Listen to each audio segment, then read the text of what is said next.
We heard from a Winnipegger who's rebuilding her life after years of couch surfing, struggling with addiction, and going shelter to shelter.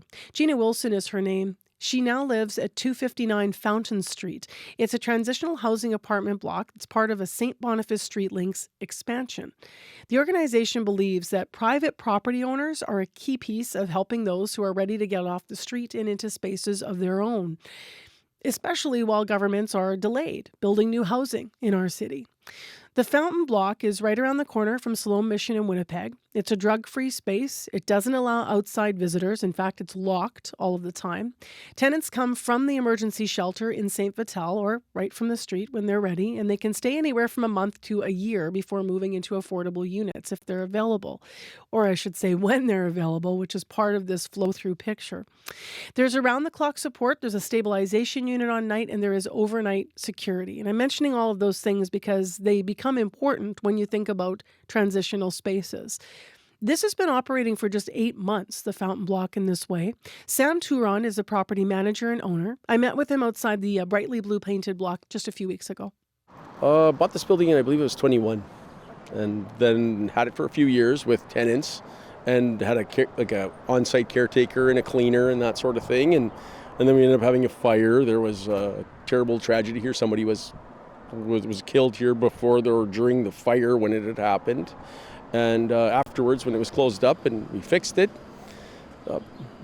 Marion her and I crossed paths here, and that's basically what's led to this. It's been really good. So you crossed paths, and you have a property that you've been managing.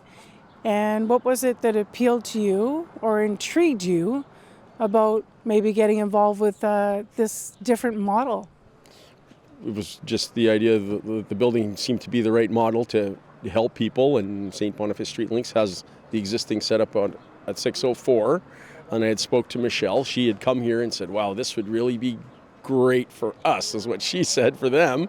And I said, well, hey, possibly we can visit the idea and see where it takes us, you know. How many people in the building? What makes it a good setup? Why did she get excited about it? It's the individual units that are basically, it's like shared accommodations. Some people frown upon that stuff. And I mean, like the city does too. They want less and less rooming houses. But that model can really work well if it's done properly. And there's a lot of moving parts. But if all the parts are looked after, it can be really good. So was this always a shared accommodation block?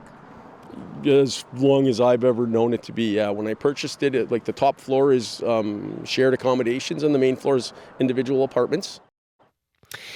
Sam mentioning there Michelle in that part of our interview. He's referring to Michelle Wesley, who works in housing and outreach support for Street Links. Now, Tourond says that ongoing communication between himself and Street Links about what is working and what isn't all along the way has been key to the success over these last number of months.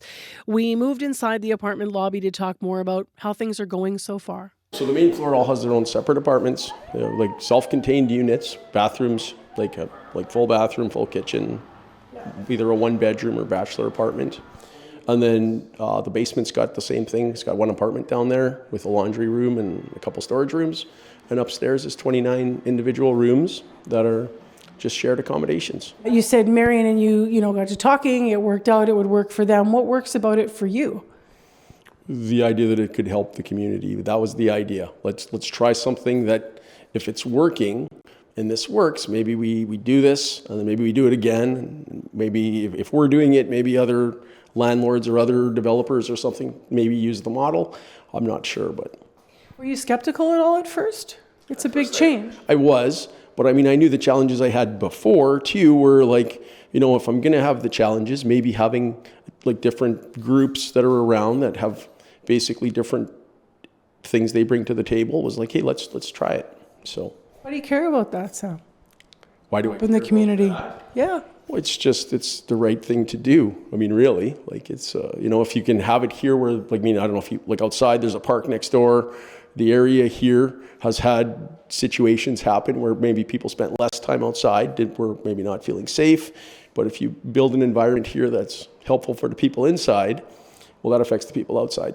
The gentleman next door in the church he was skeptical as well. And he had said, wow, like it's totally not how I thought it would be. He says it's probably never been this good. So I'm not 100% sure of all the rules that Marion or St. Boniface Street Links puts in place here for their participants that come and live here. But I'm entrusting them with my building that, hey, you know what, like if these programs are out there, you have to work with them so they have a chance, because, you know, they don't just get buildings to work out of. So. Some of the rules are here. We can read them and probably see them. I'm going to go in front of the camera here. So obviously it's sober. It's a sober living program. So there's rules here, and then there's no visitors if you don't have a key. So that's a big one. Actually, we were just talking to people about, you know, different populations and what helps them succeed. There's another one in here that the people take their shoes off and stuff. They really treat this like it's their own living space for a community, and you know, I mean, like. This place doesn't have a cleaner that comes here and cleans. It's the people that live here clean. It's really good. Is everyone in here affiliated with Street Links then? Yeah, right? Yes, everyone is that's here, yeah. And then when if there's someone that rolls into 604, their other Street Links office, they may be trying to find housing for them that they may not require some of the stuff that's here, right? Like whether it's sober living, maybe some of these circumstances are different.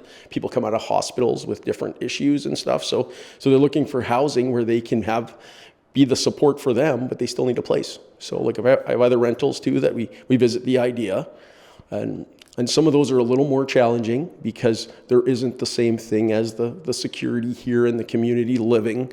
As soon as we've had situations where somebody moves out of a place like this, moves somewhere and wants to move out right away because they're lonely. They're not in the same kind of community. So that's a different obstacle that people have to try to figure out, but it still keeps people somewhere. There's a lot of talk about people had used the word that this space, and you described it in the past, had a reputation that was a bit notorious.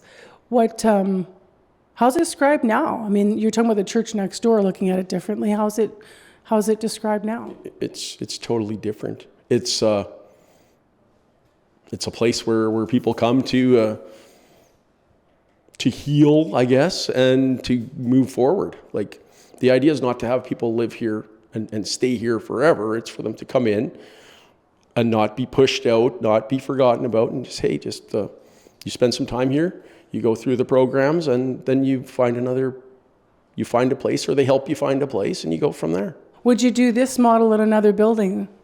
For sure. It's just, you have to find the right building, right? Like, because Michelle had mentioned, another building, and it's like, we just have to find the right one, because it has to make sense for everyone, myself included, Street Links. If it was a different program, it just has to make sense. So that's Sam Tourond. He's a property manager and owner of Street Links transitional apartment block on Fountain Street in Winnipeg. So everything that we've been doing this summer in recent weeks, this series I've been working on, came from a comment from the mayor of the city of Winnipeg, who was here in studio and said that despite all of the plans, the one thing that they can't speed up, and you know they're waiting, and it's frustrating, as expressed by Mayor Scott Gillingham, is spaces. So if people are ready to come out of encampment, and that's what their choice is, or they're ready to come off the street and it's going to work for them, where do people actually live if you can't build those spaces fast enough? Well, at least St. Boniface Street Links, one of the organizations involved in helping the houseless in our community, says that private partnerships are a really big part of the piece. So we're going to hear more from them about how many spaces they've acquired, how many beds, apartment blocks, and also what those conversations are like with property owners to house people in the city, and how they become involved. What actually does that have to look like? We're also going to talk more about what kind of a commitment it takes to help individuals succeed, and why rules about rental rates in apartment blocks might actually be one of the barriers to getting more landlords involved. So we're doing some extensive coverage on this before things get cold and we start talking about everybody out there that needs shelter. What can we do now to get ahead of it in our community? So stay tuned. Our ongoing series continues.